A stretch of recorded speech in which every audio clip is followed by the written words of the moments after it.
So, welcome to the 100th episode of FR Racing's Garage Talk. I am not sitting next to Erik Richardson, but he is here with me on the phone. Again, I'm DJ Fluke. Erik, are you there? I am here. Erik's in the car right now. Uh, so this is going to be wasn't what we were envisioning for episode 100, but we do have a special guest here with us today. Driver in the Mazda MX-5 Cup series. Please welcome Heather Hadley. Heather, welcome to the show. Welcome. Thank you. Thank you. I'm very excited to be here. We send out invitations because we've been wanting to get drivers on and kind of talk about the grassroots part of it and breaking in and hear those stories because you hear every kid go, I want to be a race car driver when you grow up. And in a lot of cases, you don't know, like that path is very not clear to people. So it's just being able to hear your story as we're going to tell over the next half hour or so is we're very excited to hear that. So, jumping right into it, you started in karting. Yes. But also too, I think you started a little later than most people do as far as karting goes. How did that work out for you? Yeah, I mean, we stumbled into it. My family is not in racing whatsoever, so it was all very new to us. I was 9 years old when I first discovered it was indoor karting. It wasn't even outdoor karting. And we did that for 6 months to a year, and then eventually bought my first go-kart, and then we started racing, go-karts outdoors, traveling locally.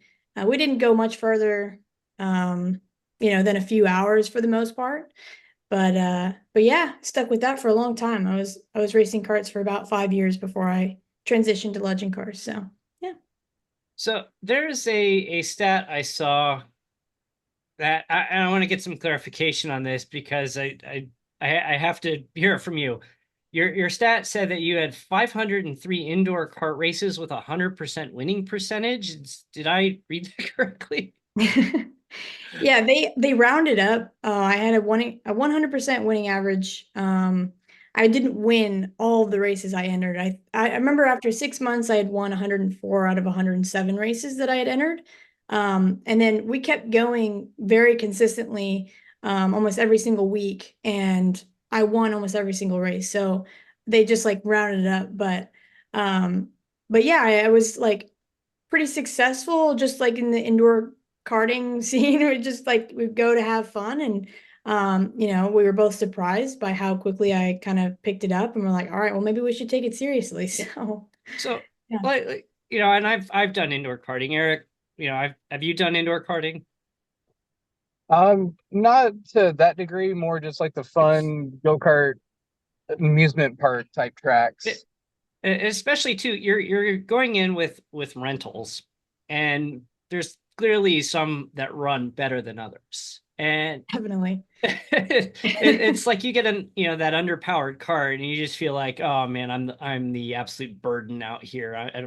But the first time you sit in there, like what did just like something, it seems like something just clicked. Like how did that, like how quickly did you pick that up? Because it's like it's not something that you typically just jump in and be like, yeah, I'm tearing up the course record here. Like, Yeah.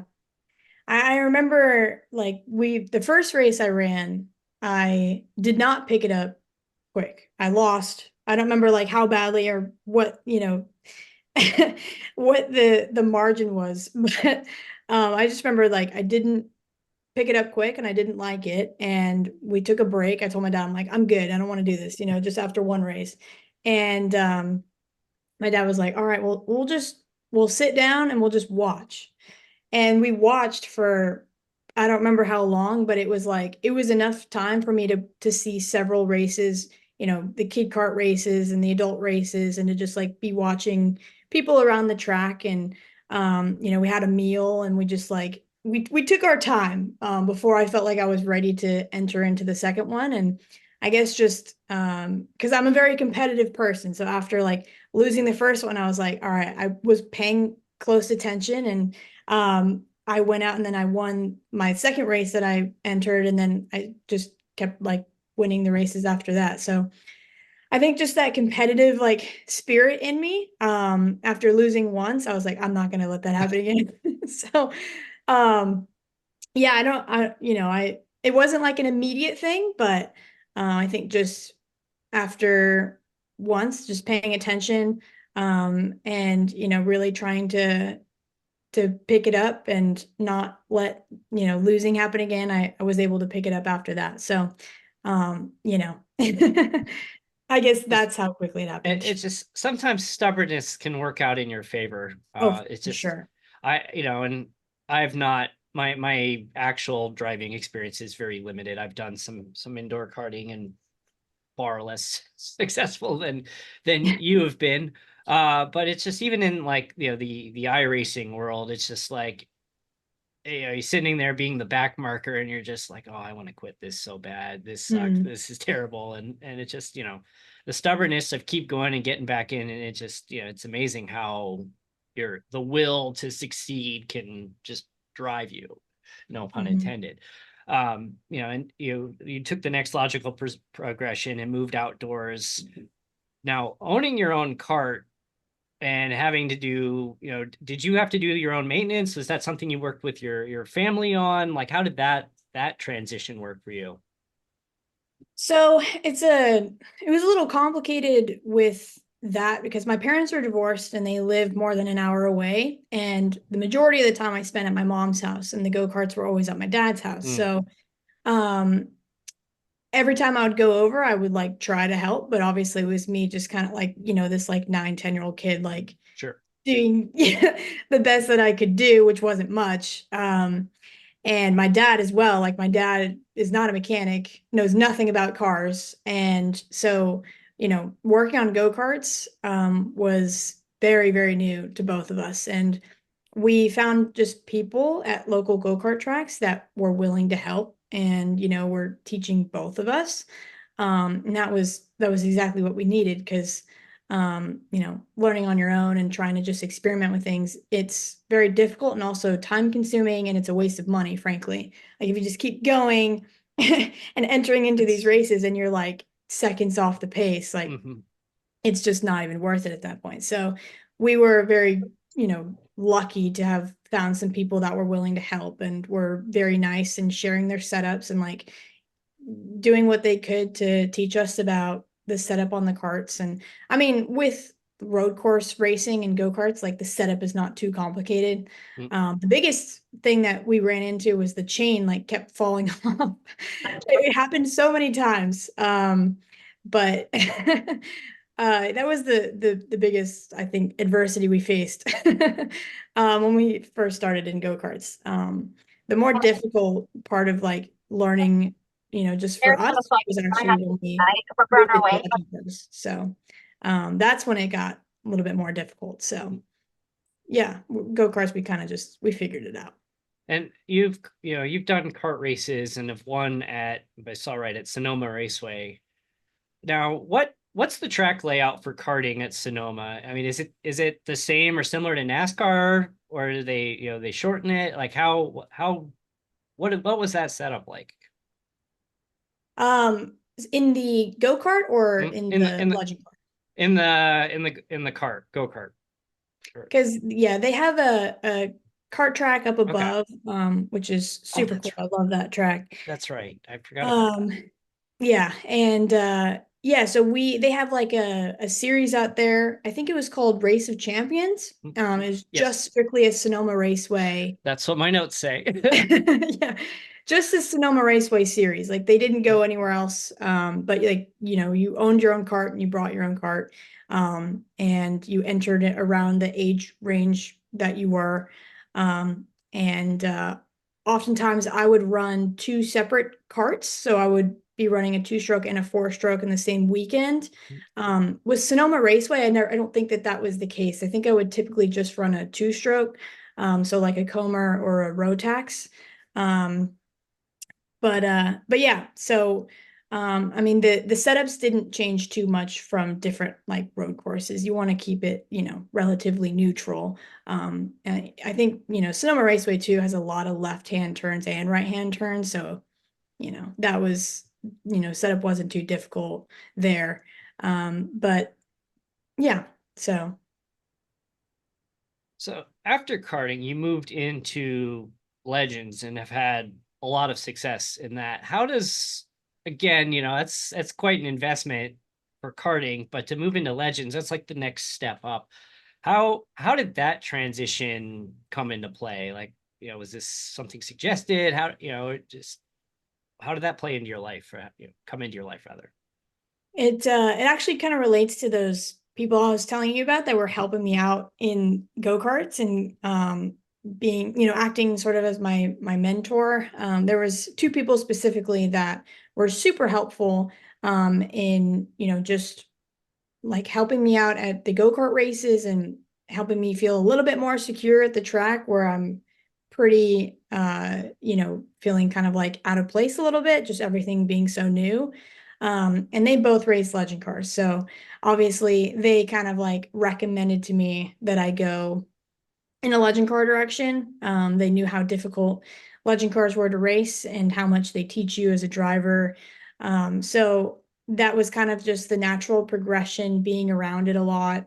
It was what I saw a lot growing up at the track. It was either a legend car or a spec Miata. Those were really, to me, the only two options. They also raced Thunder Roadsters, but for me, like that wasn't something that I was interested in. So it was either a legend car or spec Miata, and I just chose legend car just because I thought that it would teach me a bit more. And it was just something I personally was more interested in racing. So how is that adjustment to driving a Legends car coming from the karting world? Is how much of a learning curve is there between the two? Well, I mean, a legend car is very small. So that is one thing that kind of like carries over a little bit is it's not like some other cars I've driven that are very big and very heavy. A legend car is pretty light, for a car and very small. The only thing is like it's got a motorcycle engine and it's got a lot of power. The power to weight ratio is, very apparent. Like it's got a small wheelbase and it's a very tiny car with a motorcycle engine. It constantly wants to kind of like come out on you and lose the rear. And that's something that teaches you a lot as a driver. That's why they're so difficult to drive. So the transition was not seamless, but I think it was easier than some other things would have been. Like I've driven a BMW, I've driven a Sportsman asphalt late model, and both of those things I think would have been much harder to get into after a go-kart just because it's so much bigger and so much heavier. So yeah, pros and cons. So I don't want to hog all the time. Erik, I got to bring you in here. I'm sure you have something you want to ask related to that, especially someone who drives Legends on the iRacing platform quite a bit or has. Yeah, I have done a little bit in there.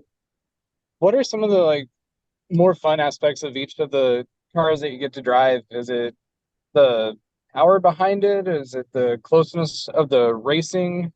What are some of the parts that like besides winning that just really keep you like, man, I got to get in the car?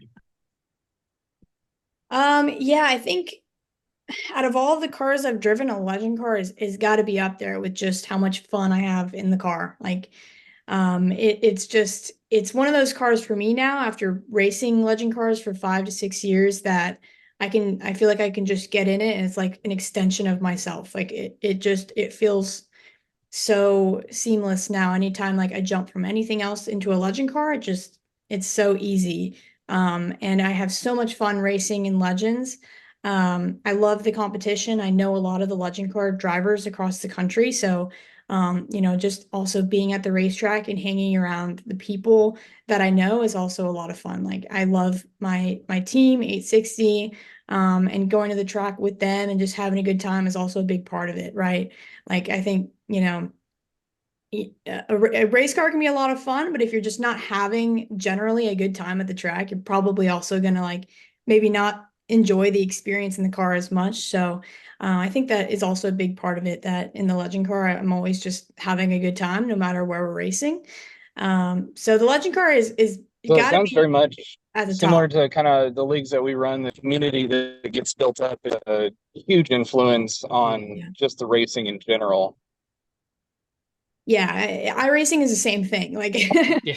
if I'm iRacing with people that, I really enjoy and like we have a good time and we're also like competitive, it's so much more fun than if you're just either racing against strangers or people that you just don't like vibe with as much or, have like good chemistry with. So, yeah, racing is always about having a good time and just, you know, enjoying whatever car you're in. So, Yeah, yeah. there's a reason why I have like 100+ league starts and about 10 official race starts, just because the toxic nature of open, and I'm sure you've probably Oh, fortunately yeah. experienced it firsthand. Just the toxic nature of the open, it's just Mhm. not fun. And honestly, Yeah. if it wasn't for league racing, I probably would have given up on iRacing a long time ago. It's Yeah. just it's so frustrating. And I'm sure you could probably talk all day about that, unfortunately. But well, maybe if we got time at the end, we'll jump into that a little bit. But from a timing standpoint, you're from Northern California. You went off to school and balanced, and you moved cross country to North Carolina. You balanced your racing. How did that come into play? Like, I mean, I think I know the answer to what you're going to say, but why North Carolina for college, being from Northern California? I wanted to go in a NASCAR direction, so it just seemed like the obvious choice. Mm. I wanted to experience what it would be like. And I had, envisioned all these different things of what it would be like to live in North Carolina, but you never actually know until you're there. And being there too, just the convenience of everything. It is unlike any other place when it comes to just convenience, like all the racing shops around, racing gyms, like so many things that I wouldn't have even thought of that were really, really helpful. So yeah, I that's why I chose UNC Charlotte for sure. And balancing, I mean, Erik and I, for anyone who's listened to the show knows, Erik and I were lousy students in college. Erik at least had the excuse of being on the swim team. I didn't have that excuse. I was just a flat out lousy student. How do you balance one, your studies, getting through school, not destroying that investment, but at the same time developing your racing career, which you clearly want that to be your career? Like, how do you find a balance in that? Like, where's the sacrifice, I guess, is the question. I mean, I'm lucky to have been balancing it for so long. Like I starting taking racing seriously, I guess, since I was about 10 years old. I've faced that balance with school and racing for so long that I'm pretty used to it. But definitely the transition from California to North Carolina was not easy. And the culture shock was a lot for me personally. Like I did feel, especially growing up in the Bay Area, that I was like living in a bubble a little bit, or a lot of it in some cases.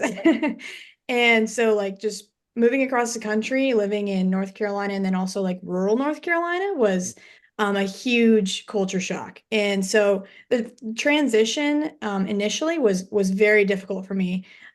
School was like on the back burner a little bit where, I was like mostly just trying to figure out life and like how to live in North Carolina, figuring out like the people there and like the cities, everything's different. And they know So you're an outsider just by you. The first time you open your mouth, they're like, "Oh, yeah, they you're a." smell Yeah, they it. smell it and they start calling you a Yankee. Or the last time I went to the Carolinas, I was still living in Chicago at the time, and I came in and I said like 5 words, like, "You're a Yankee." I'm like, "What?" Okay. They know immediately. They knew it. I mean, well, yeah, you could tell you don't have the same accent from that region. Yeah. They know. They know Yeah. you're an outsider. Yeah. Yeah. So it definitely took some time, but eventually I got used to it and was able to take school as seriously as I always have again. And to take racing very seriously to get used to kind of the different racing customs and norms out there. And I mean, obviously, racing, especially like legend cars, is on a whole new level. The competition out there is just not even close to what how it is out here in California. Kids have been racing legend cars, especially like on short tracks, since they were like very young. And before that, racing in bandoleros and quarter midgets, whatever it was, racing since they were 4 or 5 years old. So the competition is on a new Insane. level. And that was another thing that, I wasn't super surprised about, obviously. And it's like why I moved to Charlotte, but it was actually, it was nice. It was refreshing to be racing against all these really good drivers, frankly, because it just pushes you to have to kind of be racing to their level a little bit.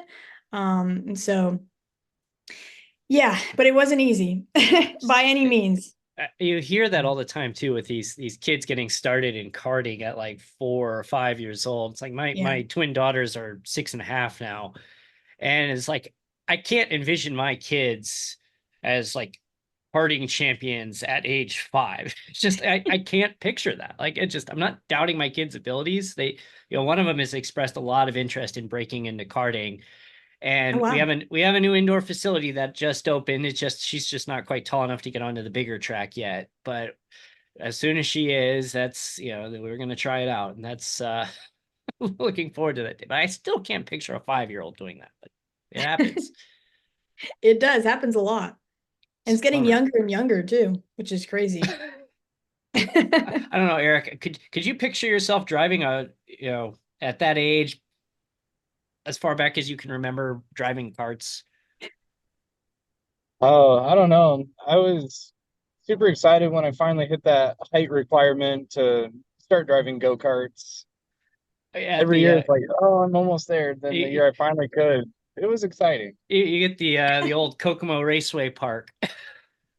Yeah, visited that a couple times. Yeah, me too. That was the extent of my karting experience in my youth. But it's like I'm not even sure my parents would let me near a kart at age 10. And I think that was more because we're concerned of the safety aspect and it being me. But um, you've moved on into the MX, the Mazda MX-5 Cup.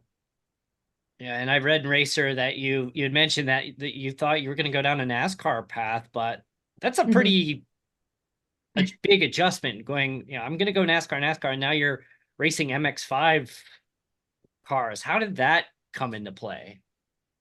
Yeah, I think just living in Charlotte really opened my eyes to what it would be like to race in NASCAR, what it would take, especially the financial aspect. I know like racing late models, you would have to do for like at least 2 to 3 years. And then you'd have to break into ARCA and race trucks and Xfinity and eventually Cup. And for me, starting in go-karts, I knew that like I would need an extra level of seat time and just experience in the grassroots part of racing, like late models. Um, and I understood like what it would take, the financial demand, and I was like, it just didn't really seem realistic for me. And I had a lot of experience racing on road courses growing up, just racing in go-karts. And I always kind of kept that up in legend cars. I was always racing both circle tracks and road course and legend cars. And I just felt I was a bit better as well racing on road courses than I was in circle tracks. So I was like, why not make that leap after kind of really exposing myself to, the NASCAR world and really truly understanding what it would take and the competition I was up against. And I definitely don't want to just leave it behind and never think about it again. Like I'm a race car driver. I would love to race anything. I think, for the most part, we're all like that. And if I got the opportunity, of course I would take it. It's just right now, given our what we have, I have to just make the decision that I feel is most realistic, and try to do my best with that. I So, mean, and you're already like, I can go and I can pull up and watch you racing on YouTube. I was during my research, I was watching some of your races, and like the fact you made it to like televised racing. I mean, that's, and you're in your early 20s. I mean, that's nothing to that's an incredible accomplishment for any age. I mean, it's just really, really like, did you envision yourself like actually like making it to the point that I'm on televised racing, that I can go pull up Peacock or whatever and watch me race on a weekend? Like, what is that like to you? Like knowing that I'm on TV, like people can watch me on TV. It's pretty surreal. I think when it hits me the most is when I like come back home and I'm just talking to people like in conversation, people that, you know, are like friends of my family or my dad or whoever, and they'll just be like, "Yeah, I've like watched all of your races this season," and I'm just like, "Whoa, that's crazy," because like before in legend cars, you would have never been able to do that. There was so many races I did across the country in legend cars, and nobody ever saw it back home, or you know, if there was any like fans wanting to watch from home, it was just not, you know, always a possibility. Sometimes, you know, they could go on Legends Nation TV and watch from there. But you know, for anyone to just go on YouTube and pull it up, or go on Racer and pull it up, or IMSA TV, it's really, really cool. It's a bit different from what I'm used to, but it's really, really cool. And you know, you've stepped foot already in you know, this is your second season, if my math is correct, in the Yes. MX-5 Cup. I mean, you stepped foot on in some legendary facilities like Yes. Daytona, Laguna Seca. You know, you've done Road America. You know, it's just what is, especially like Daytona, for example, which is, you know, outside of Indianapolis, is probably the, we'll call it the 1A, 1B of North American motorsports. Knowing that you're on, not only there on track, but you're actually competing in a race. Like what, you know, what does that feel like? Knowing that, hey, I'm on this world famous facility that has hosted countless Daytona 500s. You've got the Rolex 24 that goes on. Like, how do you process that, honestly? Because I'm just getting like anxiety thinking about it, and I'm not even anywhere close to where you are. um Yeah, it's crazy. I remember last year Daytona was the most surreal event for me of the season, just because not only are we racing at Daytona, and like you said, with it having so much history and just meaning so much to us drivers, it's our first event. So, like for us, you know, for me, like last year, um, you know, to have essentially no experience in MX-5 Cup and to jump into Daytona opening for the Rolex 24 and having like all of these fans and people walking around No and pressure. being crazy busy, I was like, wow, this is a bit overwhelming, but It's also just so a amazing. Like, little it's different from your local Legends track. That's so different. Oh my gosh, it's hard to even like understand you know, the change that I had experienced from racing legend cars and then basically racing the weekend of the Rolex 24. I mean, it was the craziest experience ever. I remember that whole weekend you're running around and doing all these like media obligations, and it was just nonstop all weekend. Very, very overwhelming weekend, for sure, but in a great way. It's one of those weekends you'll look back on 10, 20 years from now and just go, that was the coolest thing ever, you know, to get to experience. And yeah, I wouldn't trade it for anything. I'm very grateful to be able to race on all the tracks that we race on.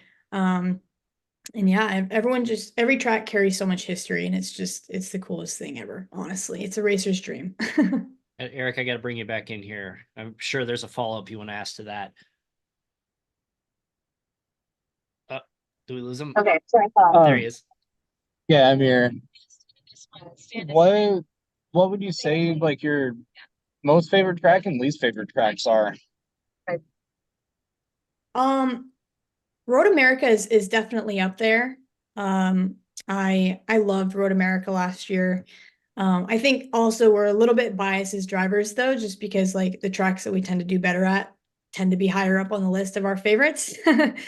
Um, but I do love Mid Ohio, even though this year Mid Ohio for me was pretty disappointing to say the least. But I think that track is awesome, and I really, really enjoyed going there. It's like a big roller coaster, honestly. And so that was a blast. Um, bottom of the list, that's so hard.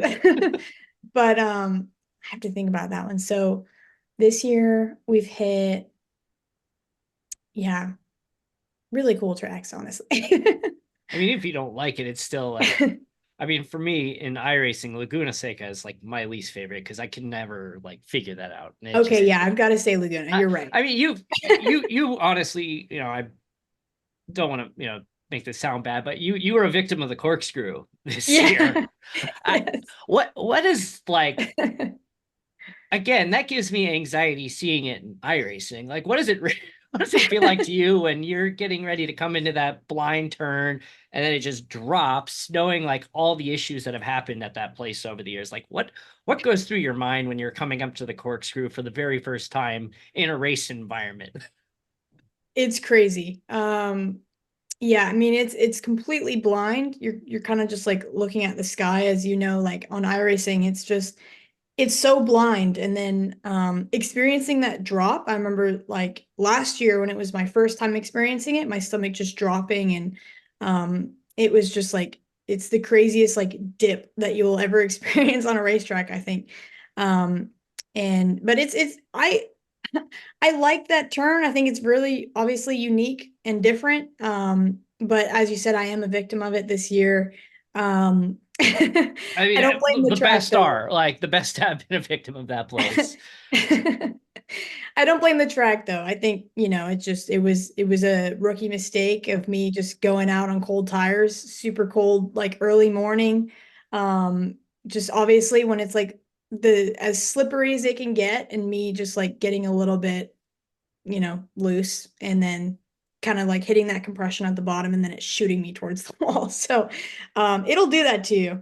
All it takes is just getting a little bit kind of like out of hand, and it'll just like shoot you in either direction. So it's unfortunate, but it is still a really cool turn, honestly. I like Laguna. I don't like racing Laguna. That's the Fair thing. enough. So two more questions here before we have to wrap up. So what are your thoughts about Martinsville being added to is it part of the official MX-5 Cup schedule or is it a No, it's the special? invitational. Are you going to be participating in it? I don't think so, Oh, unfortunately. I know. I would I've just love to, but watched the yeah. iRacing events there. And I mean, it's, iRacing in the MX-5 is like, oof. And then Yeah. when you put them into Martinsville, it's really, ugh. They had their broadcasted top split recently in the special event, and the broadcaster is like, "Well, that was a pretty good run. We made it 20 laps before a caution." Oof. I kind Yeah. of got this hunch that that's what we're going to be seeing in real life, except there's no press the reset button, go back to the pit with a fresh Right. car. Um, but as we wrap up here, I want to talk about, you're involved with Shift Up Now, great organization for women in motorsports. Tell us a little bit about that and your involvement, how you got involved with that in the first place. Yeah, so to the beginning of our relationship, I was a grant recipient from them for Road Atlanta last year. That's when I was really introduced to all about Shift Up Now, Pippa Mann, Aaron Vogel, getting really to know all of them. At the Women with Drive event, I was able to like sit at their table and really get to know everyone who's a part of that organization. So yeah, they're just a really awesome group of women who are making, a lot of changes and doing a lot for the sport. And I think they're just the biggest example of people actually putting money behind what they say. There's a lot of people, corporations, and whatnot that like to say that they're actually supporting women in racing. But the biggest thing obviously for racers is the financial aspect. And we see a lot of that as female racers, is a lot of people want to be a part of the marketing aspect, but behind the scenes, the sponsorship part, that's where it gets it gets difficult to kind of pull that out of the corporations that say they want to support women in racing. So Shift Up Now does a really, really great job of working super hard um to do exactly what they say they do, and it's the most difficult thing in the world. Um but you know, there's the best people that are working every single day tirelessly to to make it happen. So Yeah, and I mean it's yeah, it's pretty sad. It's been a male dominated sport for a really long time. I mean, you've have your people like Janet Guthrie and Lynn St. James, and more recent years you have Danica Patrick, and as you mentioned, Pippa Mann's run the Indianapolis 500. We had Catherine Legg was, I think, the only female entry this year in the 500, and it's a shame that it's it takes this special effort, but it's great at the same time too, because people like yourselves and the rest of the organization are really creating opportunities for people like potentially my daughter, if that's a path she wants to go, knowing that this organization is established and progressing that movement moving forward. It's awesome. It's really cool to see that this is starting to come along. Yeah, and they do a lot for me in MX-5 Cup, and they're amazing, and they create a lot of opportunities for us women in motorsports. So yeah, they are amazing. Still unfortunately a long way to go, but yes, baby steps. It takes you don't go from 0 to 100 overnight. Yeah, and there is a lot of progress. Like just in the short amount of time that I've been racing, I've seen a lot of progress. At the beginning, it was always just me racing at the track, the only female driver, and now I see more and more, no matter where I go. Awesome. More women in motorsports. So yeah, super cool to see. So we are hit our time. Actually went over our time. Not too bad, but it's we're pretty good there. Heather, again, thank you for your time today. Really appreciate you sitting down with us and talking about your career, your stops, and where are we going to see you next? Hopefully just right where I am with IMSA. I love racing with IMSA at IMSA events. And I'm very content with, if I were to just stay an IMSA driver for the rest of my career, I'd be so happy. It's not a bad place to be. It's really not. I'm very happy with where I am. Hopefully just working my way up the IMSA ladder. I know that it's not a traditional ladder. You can kind of just jump around and make a career out of no matter what you race in IMSA. I also have just a great relationship with Mazda, and I would love to keep racing Mazdas. So if that, is able to happen, that'd be amazing. A dream of mine is to race in IndyCar and hopefully eventually the Indy 500. So that would be awesome. That's Erik and I actually, we lived in the same neighborhood as kids, and we grew up about 60 miles from the track. So that was our home track, which, well, always a fun day at the Speedway. He's back. Yes, it was always a fun day at the Speedway. I thought you had to drop, but he's still here. Yes, it was great having that in our backyard. We were incredibly lucky that was our home track for so many years. Very, very cool. So, on that note, again, where can we, so you're coming up here on your schedule, you got VIR here in a couple weeks, and it looks like you're closing out the season at Road Atlanta. Yes, I'm also doing a legend car race in Sweden in a little over a week. Oh, wow. And it will be on YouTube. It's like the biggest racing event that Sweden has every year. And I'll be the only female driver entry out of about 60 cars. So I'm very, very excited for that. Hopefully things go well. That's another thing that's on the schedule this year. And then I'll probably also do World Finals with legend cars, but to close out the season with MX-5 Cup, we have VIR and then Road Atlanta with Petit. Awesome. And last but not least, where can we find you on social media? It's just my name, Heather Hadley, and my website is heatherhadleyracing.com. All of the updates, my schedule, everything is on there. And it's also in the description of this episode, so you just click on it below. You have no reason not to. That'd be great. Thank you. Again, thank you for stopping by and visiting with us, and you have an open invitation to come kick Erik and my butts on iRacing anytime you please. So that'd be awesome. I would actually love to get an iRacing event with you too. That'd be great. Yeah, we do a league on Tuesday, an IndyCar league. We do a NASCAR league on Wednesdays, and then once a month we have a GT series that we run and prep for the official iRacing events. So we're pretty active in the league world, and we've got a nice little community of over 100 people that we play around with that we've met over the last few years. So we're very excited. Cool. So again, open invitation. Welcome to come join us on those. Come kick our butts, please. It's looking forward to it. So again, thank you for visiting. Erik, appreciate you. I know you're in the car. It's been difficult to circle you in, but glad we were able to make this work this morning. Yeah, Heather, thank you so much for taking the time to kind of chat and share your journey so far, and best of luck at your upcoming races, and have a blast there in Sweden. Thank you. Thank you too for having me on.